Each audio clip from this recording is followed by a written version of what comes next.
ધોરણ 5 ની અંદર 10મું chapter life skills. Life skills એટલે કે જીવનની બધી સ્કિલ, આપણી આવડત, આપણી બધી રહેણી કરવી. Recite and enjoy. અને આપણે રીડ કરીને સમજવાનું છે અને મજા કરવાની છે. એટલા માટે અહીંયા પહેલું લખ્યું છે લિસનિંગ. લિસનિંગ એટલે કે સાંભળવું. વાય. શા માટે, શા માટે, શા માટે, અથવા તો કેમ, કેમ, કેમ. અહીંયા એક છોકરો છે એને ઘણા બધા પ્રશ્નો પૂછ્યા છે, એના વિશે અહીંયા આપણને આપેલું છે. એમાં પહેલું લખ્યું છે આઈ નો એ ક્યુરિયસ લિટલ બોય. હું જાણું છું એક ઉત્સાહી નાના છોકરાને. ક્યુરિયસના ઘણા બધા મતલબ થાય. ઉત્સાહી થાય, જાણવા ઈચ્છુક થાય, એવા ઘણા બધા એના મતલબ થાય.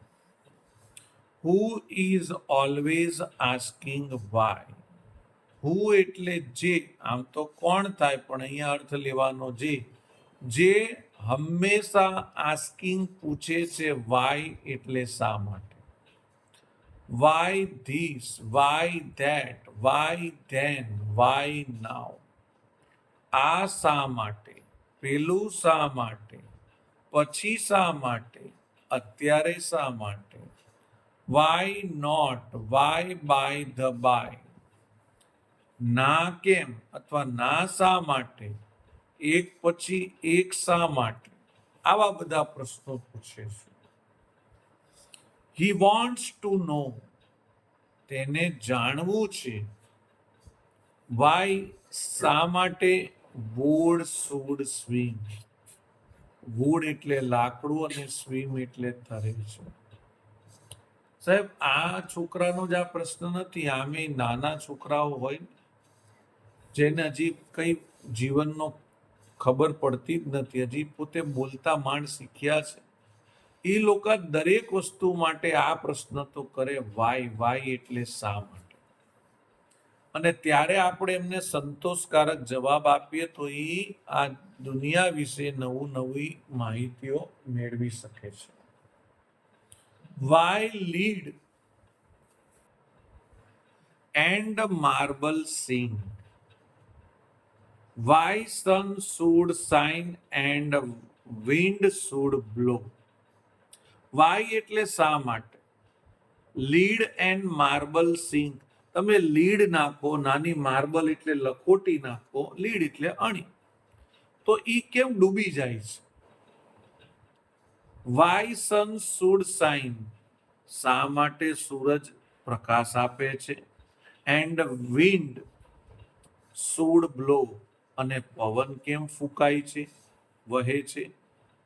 એન્ડ અને why we eat and drink. શા માટે આપણે ખાઈએ છીએ અને પીએ છીએ. તમે કહેશો કે સાહેબ આના પ્રશ્નો બધા ફાજલ છે, પણ ખરેખર જે છોકરો હજી બોલતા શીખ્યો છે અને જીવનની કઈ ખબર નથી, એ તો આવા બધા પ્રશ્નો પૂછશે જ. સાહેબ, આ પ્રશ્ન તો તમે ઘણી વાર કોકને પૂછેલો છે કે આપણે કેમ સર ખાઈએ છીએ, કેમ આપણે ખાવું પડે. ત્યારે તમને તમારા વડીલોએ નાની ઉંમર જોઈને એવો જવાબ આપ્યો હોય કે તમને ભૂખ લાગે ને બેટા એટલે ખાવું પડે, ભૂખ ના લાગે તો નહીં ખાવાનું. પણ જ્યારે તમે 5મા 6ઠા કે 7મામાં આવ્યા ત્યારે તમને ખબર પડી કે જો ખાઈએ નહીં તો આપણે મરી જઈએ. પછી તમે 7મા કે 8મામાં આવશો એટલે ખબર પડશે કે ખાવાનું કેમ જરૂરી છે. મરી જઈએ એટલા માટે નહીં, એ તો છે જ, પણ ખાઈએ નહીં તો આપણાથી કોઈ કામ પણ થાય નહીં. આવી દરેક વસ્તુ આપણને જેમ જેમ ઉંમર થાય એમ શીખવવું. અમે ઘણીવાર નાના છોકરાઓને કોઈ વસ્તુ શીખવાડીએ ને એટલે મોટા હોય ને તો એમ કે સાહેબ આવું ના થાય, આમ થાય. ત્યારે હું એમ કહું કે ભાઈ એને ઉંમર પ્રમાણે સમજણ આપવી પડે. એને ઉંમર પ્રમાણે સમજણ આપવી પડે. નાના છોકરાઓને એમ જ કહેવાય કે પૃથ્વી કેવી છે, તો કે ગોળ છે. અને એમ ના કહેવાય ચપટી છે, મોસંબી આકારની છે, વચ્ચેથી થોડી દબાયેલી છે. તો અહીંયા ઘણા બધા પ્રશ્નો પૂછે છે કે સૂરજ કેમ રોશની આપે છે? તો નાના છોકરાને એમ કે બેટા સૂર્ય એ દેવતા છે અને દેવતાનું કામ લોકોને રોશની આપવાનું છે. પછી એમાં એમ ના કહે સૂર્ય એ એક તારો છે, તારો તો સ્વયં પ્રકાશિત હોય ને. ઉંમર પ્રમાણે સમજણ આપવી. કેવા કેવા પ્રશ્નો પૂછે છે અને આશ્ચર્ય થાય, નાનું છોકરું હોય એ સાહેબ 5-5, 10-10 કિલોનું લાકડું પાણી નાખો તરે અને એક નાની લખોટી નાખો ડૂબી જાય. એટલે એને આશ્ચર્ય થાય. હી વોન્ટ્સ ટુ નો, તે જાણવા ઈચ્છે છે. વોન્ટ એટલે ઈચ્છવું. વોટ મેક્સ ધ ક્લાઉડ્સ, આ ક્લાઉડ શેના બને છે? એન્ડ અને Y they cross the sky, શા માટે તે આસમાનમાંથી પસાર થાય છે, આકાશમાંથી પસાર થાય છે, નીકળે છે. Why sinks the sun behind the hill, sink એટલે કે છુપાઈ જવું, બિહાઇન્ડ ધ હિલ એટલે કે પહાડની પાછળ કેમ એ સંતાઈ જાય છે. આ પહાડને સંતાવાનું આવ્યું ને એટલે મને પેલું ચેપ્ટર યાદ આવી ગયું ગુજરાતીનું છેલ્લું, ખબર છે ને, પેલું બકરી વાળું. મંદિર બનાવ્યું હતું પછી છોકરાઓને ગોવાળિયાઓને ના પાડી. સમ ઓફ ધીઝ વાઇઝ આર, અહીંયા એક બાકી રહી ગયું. એન્ડ વાય ધ ફ્લાવર્સ ડાય, અને ફૂલો કેમ મરી જાય છે? ડાય એટલે મરી જવું, પણ અહીંયા ફૂલો માટે મરી જવું શબ્દ ના આવે, કરમાઈ જવું શબ્દ આવે. ઘણી વાર છોકરાઓને કહું કે મને સ્પેલિંગનો મિનિંગ પૂછે, લોકો લાવ મને સેન્ટેન્સ જોવા દે ને ભાઈ. અંગ્રેજીના સ્પેલિંગના ઘણા બધા મિનિંગ થતા હોય છે, ગુજરાતી થતા હોય છે. ડાય એટલે મરી જવું, પણ અહીંયા ફ્લાવર્સ માટે એમ આવે કરમાઈ જાય છે. સમ ઓફ ધીસ, આ બધામાંથી થોડુંક. Wise are not too hard, why is નું વાઇઝ કરી દીધું short form. Not too hard, hard એટલે કઠણ. આ બધામાંથી અમુક વસ્તુ કેમ હાર્ડ નથી, કઠણ નથી. To answer if you will try, જવાબ જો યુ વિલ ટ્રાય, તમારે પ્રયત્ન કરવો પડશે અથવા તો તમે પ્રયત્ન કરશો. એનો મતલબ એમ થાય કે આ જો તમે આ બધા જવાબ માટે પ્રયત્ન કરશો. ફોર અધર નો વન એવર યેટ, બીજા કોઈ પણ, એવર એટલે કે કોઈ પણ, યેટ એટલે છતાં, has found the reason Y, તમે કોઈ પણ જવાબ માટે પ્રયત્ન કરશો છતાં પણ નવા ને નવા પ્રશ્નો તેની પાસેથી નીકળશે. ફાઉન્ડ એટલે શોધવા, રીઝન એટલે કારણ, અને વાય એટલે શા માટે. એનો મતલબ એમ કે તમે કોઈ પણ જવાબ આપશો ને છતાં પણ તે તેમાંથી પણ નવા પ્રશ્નો નીકાળશે. જેમ કે આપણે કોઈ એમ કહીએ કે ભાઈ લાકડું છે ને એ પાણીમાં તરે, બરાબર, તો એ કહે છે કેમ તરે? તો આપણે કહીએ લાકડું છે ને એની, હવે એને વિજ્ઞાનની ભાષામાં ના સમજાવે કે એની ઘનતા પાણી કરતા ઓછી છે, ત્યારે આપણે એમ કહેવાય કે લાકડાની દરેક વસ્તુ બેટા તરે. તો કે કેમ તરે એ તો મને કહો. એટલે અહીંયા કહે છે કે તમે જેટલા જવાબ આપશો એટલા એની પાસેથી નવા પ્રશ્નો નીકળશે. તો ચાલો હવે આપણે આવી સરસ મજાની જે કવિતા છે, પોયમ છે ઇંગ્લિશમાં, વાય વાય વાય, એને આપણે ગાઈશું. I know a curious little boy who is always asking why. I know a curious little boy who is always asking why. Why this, why that, why then, why now? Why this, why that, why then, why now? Why not? Why by the by? Why not? Why by the by? He wants to know why would should swim. He wants to know why would should swim. Why lead and marble sing. Why lead and marble sing. Why soon sign and wind should blow. Why soon sign and wind should blow. And why we eat and drink. And why we eat and drink. He wants to know what makes the cloud. He wants to know what makes the cloud and why they cross the sky and why they cross the sky.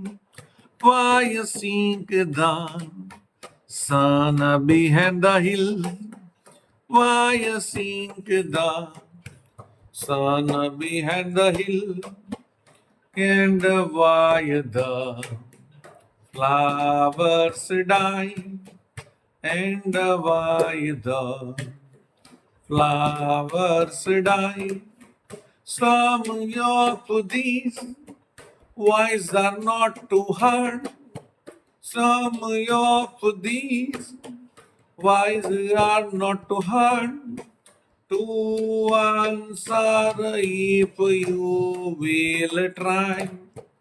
To answer if you will try. For others no one ever ye. For others no one ever ye has found the reason why. Has found the reason why. Fill in the blanks with the words in the poem. પોયમમાં જે words આપ્યા છે તેનાથી આપણે આ ખાલી જગ્યાઓ blanks એટલે ખાલી જગ્યાઓ ફિલઅપ કરવાની છે. I am hungry. I want to blank something. હું ભૂખ્યો છું. હું ચાહું છું. સમથિંગ એટલે કશું. હવે વ્યક્તિ ભૂખ્યો હોય તો એને શું કરવું પડે? ખાવું પડે. એટલે અહીંયા લખ્યું છે ઈટ. ઈએટી ઈટ એટલે ખાવું અથવા ભોજન કરવું. આઈ એમ થ્રસ્ટી. મને તરસ લાગી છે. આઈ want to blank some water. હું થોડુંક પાણી પીવાનું ચાહું છું અથવા મને થોડુંક પાણી પીવાની ઈચ્છા છે. પીવું પીવું ને કહેવાય ડ્રિંક. DRINK drink. હંગ્રી એટલે ભૂખ લાગવી તો ખાવું પડે ઈટ. થ્રસ્ટી એટલે તરસ લાગવી તો પીવું પડે તો ડ્રિંક. આઈ એમ ક્યુરિયસ. હું ઉત્સાહી છું, જિજ્ઞાસુ છું. આઈ વોન્ટ ટુ બ્લેન્ક ક્વેશ્ચન. હું તમને થોડાક પ્રશ્નો પૂછવા માંગુ છું. અને પૂછવાને કહેવાય આસ્ક. ASK. આસ્ક એટલે પૂછવું. આસ્ક એટલે પૂછવું. It is not easy. તે સહેલું નથી. It is blank. હવે સહેલું ના હોય તો કેવું હોય? ભારે હોય. તો HARD હાર્ડ. હાર્ડ એટલે ભારે અથવા તો કઠણ. If you do not know. જો તમે જાણતા ન હો. How to blank you will sink. Sink એટલે તમે તરશો. તો હાઉ એટલે કેવી રીતે તમે તરશો. હવે તરવા માટે શું શબ્દ મૂકવો પડે? સ્વિમ. સ્વિમ એટલે પણ તરવું થાય. સ્વિમિંગ કરવું એટલે તરતું રહેવું. સિંક અને સ્વિમમાં ફેર એટલો છે, સિંકમાં તમે કોઈ પણ વસ્તુ મૂકો તો તે ડૂબી જાય છે. યુ વિલ સિંક, તમે ડૂબી જશો. ક્યારે ડૂબી જશો? જ્યારે તમે સ્વિમ નહીં કરો ત્યારે. સિંક એટલે ડૂબી જવું. Ask question with why. વાયથી તમે પ્રશ્ન પૂછો. આસ્ક એટલે પૂછવા. એક્ઝામ્પલ આપ્યું છે લીફ અને ગ્રીન, તો એનાથી સરસ મજાનો પ્રશ્ન બનાવ્યો. Why is the leaf green? પાંદડા કેમ લીલા છે? Blood red. તો આપણે પાછું આના જેવું જ બનાવવાનું સેન્ટેન્સ. બ્લડ છે એની આગળ શું મૂકી દેવાનું? Why is. અને the blood, why is the blood red? જો અહીંયા લખ્યું છે why is the blood red, પાછળ ક્વેશ્ચન માર્ક. સન અને હોટ છે. સન છે તો આગળ પહેલા લખવાનું વાય, પછી લખવાનું ઇઝ. હવે સન છે તો લખી દેવાનું ધ સન, પછી લખવાનું હોટ, પાછળ આવશે ક્વેશ્ચન માર્ક. હવે લખ્યું છે સ્કાય અને બ્લુ, તો પહેલા લખવાનું વાય, પછી આવશે ઇઝ. સ્કાય છે તો આગળ ધ લખવાનું, ધ સ્કાય, અને બ્લુ, BLUE, બ્લુ. લેમન અને સોર છે. ચલો આદિત્યભાઈ બોલો. Why is the why is the lemon sour? સોર? Question. સોર એટલે કે ખાટું. શા માટે લીંબુ ખાટું હોય છે? આગળ next. Why is the why is the ice cold? Cold? શા માટે બરફ ઠંડો હોય છે? આવા બધા પ્રશ્નો એ બાળક પૂછે છે. હવે આપણે આગળ જોઈશું. સરસ મજાની અહીંયા સ્ટોરી આપી છે આપણને. એ સ્ટોરી આપણે હવે કરીશું. લખ્યું છે અહીંયા લિસન, સાંભળો, ટુ ધ સ્ટોરી એટલે કે વાર્તા. વાર્તાને સાંભળો. સેલ્ફ એસેસમેન્ટ એટલે કે પોતાની જાતે બધી વ્યવસ્થા કરવી અથવા તો પોતાની જાતે કરવું. એ બોય વેન્ટ ઇનટુ એ ગ્રોસરી સ્ટોર. બાળક ગ્રોસરી સ્ટોર એટલે કરિયાણાની દુકાને જતો હતો. ઇન્ટુ એટલે જવાની ક્રિયા ચાલુ છે, અંદર. બાળક ગ્રોસરીની દુકાનમાં પ્રવેશ કરતો હતો. There was a public booth. ત્યાં એક પબ્લિક બૂથ હતું. પબ્લિક બૂથ એટલે શું ખબર છે? જ્યાંથી તમે ફોન કરી શકો. He started dialing the phone number. અને તેને phone number dialing, started dialing એટલે ફોન નંબર લગાવ્યો, એટલે કે ફોન લગાડ્યો. The store owner listened. સ્ટોરનો જે ઓનર હતો, માલિક હતો, લિસનેડ તે સાંભળે છે. ટુ ધ કન્વર્ઝેશન એટલે કે તેની વાતચીત. ધેટ જે ફોલોવડ એટલે કે બોલી રહ્યો છે, કરી રહ્યો છે. સમજી જાઓ તમે કે જે દુકાનદાર જે છે એ પેલાની વાતચીત બધી શું કરે છે? સાંભળે છે. કોની વાતચીત? પેલા છોકરાની. ક્યાં ગયો છે? પબ્લિક બૂથ પર. ક્યાં હતું પબ્લિક બૂથ? તો કે ગ્રોસરી સ્ટોર અગાડી હતો, અથવા તો ગ્રોસરી સ્ટોરમાં હતો. The boy asked. છોકરો બોલે છે અથવા તો છોકરો પૂછે છે, અહીં આસ્કડ એટલે પૂછવું, અને છોકરાએ પૂછ્યું કારણ કે અહીંયા ઈડી છે એટલે પાસ્ટ ફોર્મ છે. છોકરાએ પૂછ્યું હતું, બેન, can you give me the job of cutting your loan? બહેન, શું તમે ગીવ મી ધ જોબ, મને નોકરી આપશો, ઓફ કટિંગ યોર લોન, તમારી લોનને કટ કરવાની શું તમે મને નોકરી આપી શકો? કેન છે એટલે શક્યતા છે. વિદેશની સ્ટોરી છે. વિદેશમાં બગીચામાં જે ઘાસ ઉગે, લોન થાય, એને કટિંગ કરવા માટે પણ માણસ રાખવામાં આવે. અહીં છોકરો ફોન કરે છે ને કે છે કે બેન, તમે શું મને તમારા બગીચાની લોન કાપવા માટે, ગ્રાસ કાપવા માટે રાખી શકો છો? હવે સામેથી શું જવાબ આપે છે? વુમેન, સ્ત્રી, at the other end of the phone line. Other of the phone line એટલે જે છોકરો વાત કરે છે ને, જે વ્યક્તિ જોડે, સામેલી વ્યક્તિ જોડે, એ ફોન લાઈન પર જવાબ આપે છે. રિપ્લાઇડ એટલે કે પાછો વળતો જવાબ આપે છે. વુમેન રિપ્લાઇડ, સ્ત્રીએ જવાબ આપ્યો, I already have someone to cut my loan.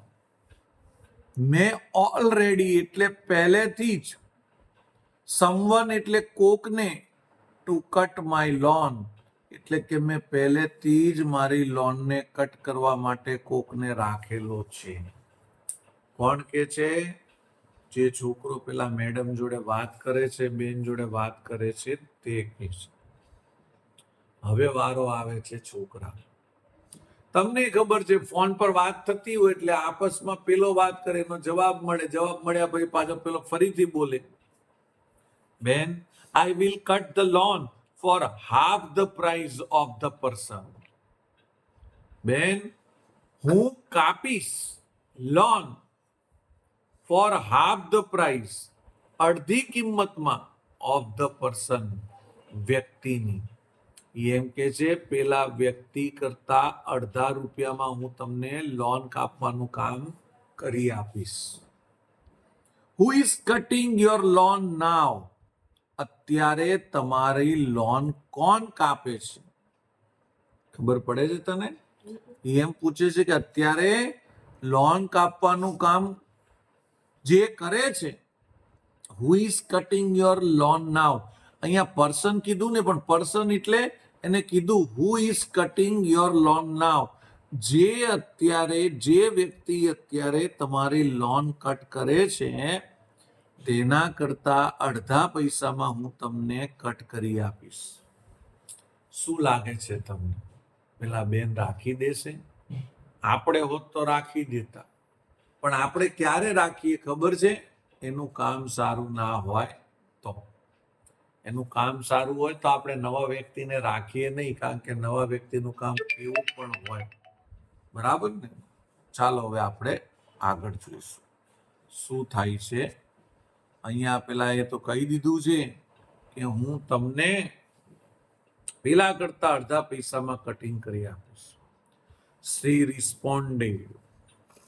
તેને રિસ્પોન્ડેડ એટલે કે એ વાતનો જવાબ આપ્યો, સંતોષકારક જવાબ આપ્યો. કારણ કે બીજા કોઈ હોય તો ગુસ્સે થાય કે ભાઈ એકવાર કીધું, મારે માણસ છે, શું કામ લપ કરો છો?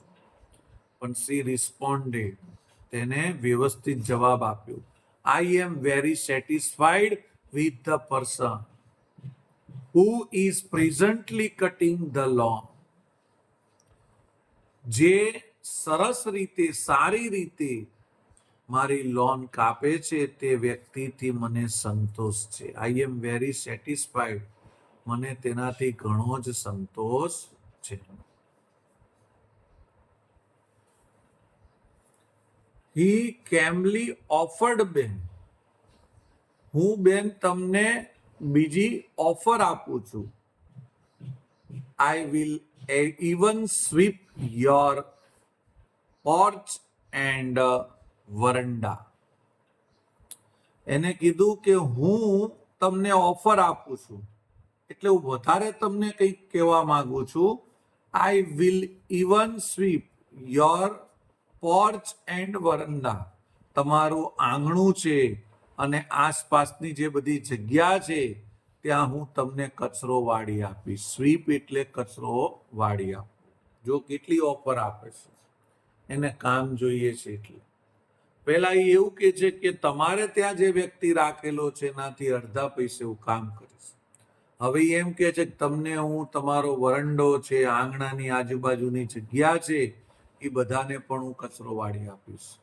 સો તેથી you will have the prettiest lawn in your area.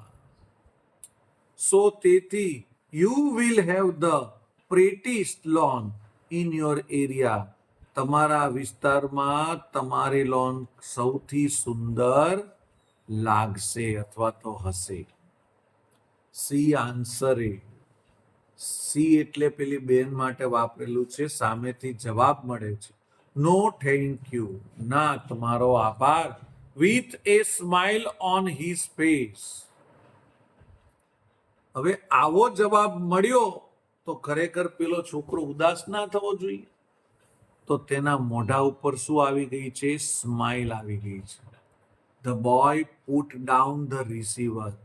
પેલા છોકરાએ રિસીવર એટલે કે પેલા જૂના જમાનામાં ફોન આવતા, એમાં ઉપરથી રિસીવર પકડીને વાત કરવાની હતી, એ રિસીવર એને મૂકી દીધું નીચે પેલા ફોન ઉપર. ખરેખર આ બધું કોણ સાંભળે છે? પેલો દુકાનદાર. દુકાનદારને બિચારા પર દયા આવી જાય છે અને પાછું એ પણ જોવે છે કે આટલું બધું કહેવા છતાં પેલી બેન એને કામ નથી આપતા, તો આને દુખી થવું જોઈએ. એના જગ્યાએ તો આ હશે છે. The grocery store owner. કરિયાણાની દુકાનનો માલિક, who was listening to all this, જેને આ બધી જ વસ્તુ સાંભળી હતી, walked over to the boy, બાળકની પાસે ચાલીને આવે છે, એન્ડ સેડ, અને કહે છે, બેટા, બટી, આઈ લાઈક યોર એટીટ્યુડ. તારો એટીટ્યુડ મને ગમ્યો, તારું કામ મને ગમ્યું. I like that positive spirit and would like to offer you A job. I like મને ગમ્યું, ધેટ કે પોઝિટિવ સ્પિરિટ, તારી જે આ કામ કરવાની વાત હતી, તારી જે હકારાત્મક વાત હતી, એ મને બહુ જ ગમી. વુડ લાઈક ટુ ઓફર, અને હું તને ઓફર કરું છું, યુ એ જોબ, હું તને નોકરી આપવા માંગુ છું. The boy replied. બાળકે જવાબ આપ્યો, નો થેન્ક્સ, ના તમારો આભાર. I was just checking my performance. હું તો માત્ર મારા કામને ચકાસી રહ્યો હતો. પરફોર્મન્સ એટલે કામ, ને ચેકિંગ એટલે કે તપાસવું. એટ ધ જોબ, જોબ એટલે નોકરી. હું મારા નોકરીના કામને ચકાસી રહ્યો હતો. આઈ ઓલરેડી હેવ, હું પહેલેથી જ કામ પર છું. આ શોર્ટમાં બોલ્યું, આઈ ઓલરેડી હેવ, હું પહેલેથી જ કામ પર છું. I am the one who is working for that lady I was talking to. I was talking to એટલે હું જે વાત કરી રહ્યો હતો. આઈ એમ ધ વન, તે હું જ છું. હુ is working for that lady, પેલી સ્ત્રી માટે જે કામ કરે છે તે હું જ છું. એમ કે છે, હું જેની જોડે વાતો કરી રહ્યો હતો તે સ્ત્રી માટે હું જ કામ કરું છું. વાત તમે સમજ્યા? એને દુકાનદારને કીધું, ભાઈ, હું પેલી સ્ત્રીને ત્યાં જે કામ કરે છે હું પોતે જ છું. હું તો ચેક કરતો હતો કે મારા કામથી મારા માલિક જે છે એ સંતોષ છે કે નહીં, મારા કામથી એમને સેટિસ્ફેક્શન છે કે નહીં. આ કેવી વાત થઈ ખબર છે? કે હું તમને બહારથી ફોન કરું કે ભાઈ હું આ સર બોલું છું અને તમે કહેતા હો તો હું તમારા છોકરાને ટ્યુશન ભણાવવા આવું. જો તમને મારું કામ ગમશે તો તમે એમ કહેશો કે ના ના, અમારે તો સર આવે જ છે અને બહુ સરસ ભણાવે છે, અમારે કંઈ જરૂર નથી. પણ જો એ તમારા પેરેન્ટ્સ એમ કહી દે કે ના ના તમે ક્યારથી આવો છો, બોલો કાલથી ચાલુ કરી દઈએ, આમે પેલા સર વ્યવસ્થિત ભણાવતા નથી, તો એનાથી ફાયદો શું થાય? મને મારું કામ સુધારવાની ખબર પડે. વાત તમે સમજ્યા? આ ખૂબ જ સરસ પોતે પોતાની ચકાસણી કરી છે કે મારા કામથી મારા માલિક સંતોષી છે કે નહીં. ચલો હવે આપણે ટ્રુ અને ફોલ્સ લઈ લઈશું. ટ્રુ ફોલ્સ તમને ફાવશે. Read the sentences and write true or false. આમાં તમારે જવાબ આપવાનું છે કે ટ્રુ છે કે ફોલ્સ. એ આપણી સામે આદિત્યભાઈ બેઠા છે, એ બોલશે. The boy actually wanted a work. False. બાળક ખરેખર કામ કરવા માંગતો હતો, તો ખોટું છે. The lady was happy with her servant work. Lady તેના નોકરના કામથી ખુશ હતી. True. યસ, સાચું, true. The boy accept the work at the grocery store. કરિયાણાની દુકાને બાળકે કામ સ્વીકાર્યું. False. ફોલ્સ, એને કામ સ્વીકાર્યું નહોતું. The boy was checking his performance. Boy તેના કામને તપાસી રહ્યો હતો. True. ટ્રુ, સાચું, બરાબર છે. The store owner liked the boy's attitude. બાળકનો જે એટીટ્યુડ હતો, બાળકનો જે શિસ્તતા હતી, તે પેલા સ્ટોર વાળાને, દુકાનના માલિકને ખૂબ જ ગમી ગયો હતો. True. ટ્રુ એટલે સાચું, બરાબર છે. ગમી જ ગયો હતો ને, એટલે તો એને નોકરી ઓફર કરી હતી. હવે આપણે લેવાનું છે હુ સેઝ ટુ હુમ. કોણ કહે છે કોને? તો પહેલા તમારે હુ સેઝ બોલવાનું અને પછી ટુ હુમ બોલવાનું. I am very satisfied with the person who is presently cutting my lawn. હું ખૂબ જ સંતોષી છું તે વ્યક્તિ સાથે કે જે ખૂબ જ સારી રીતે મારી લોન કટ કરે છે. હુ સેઝ કોણ બોલે છે? Lady. ટુ હુમ કોને કહે છે? Boy. Ne. Very good. I was just checking my performance at the job I already have. હું તો માત્ર મારા કામને તપાસી રહ્યો હતો. હું પહેલેથી ત્યાં છું. Who says કોણ બોલે છે? Boy. To whom કોને બોલે છે? Store. Owner. Owner. Store owner. I like that positive spirit and would like to offer you a job. મને તારી આ પોઝિટિવ સ્પિરિટ, હકારાત્મક જે પદ્ધતિ છે તે ગમી અને હું તને નોકરી આપવા માંગુ છું. હુ સેઝ કોણ બોલે છે? Store owner. ટુ હુમ કોને કહે છે? Boy. યસ. તો આજે આપણે પહેલા ભાગમાં આટલું રાખીશું, બીજો ભાગ કાલે લઈશું.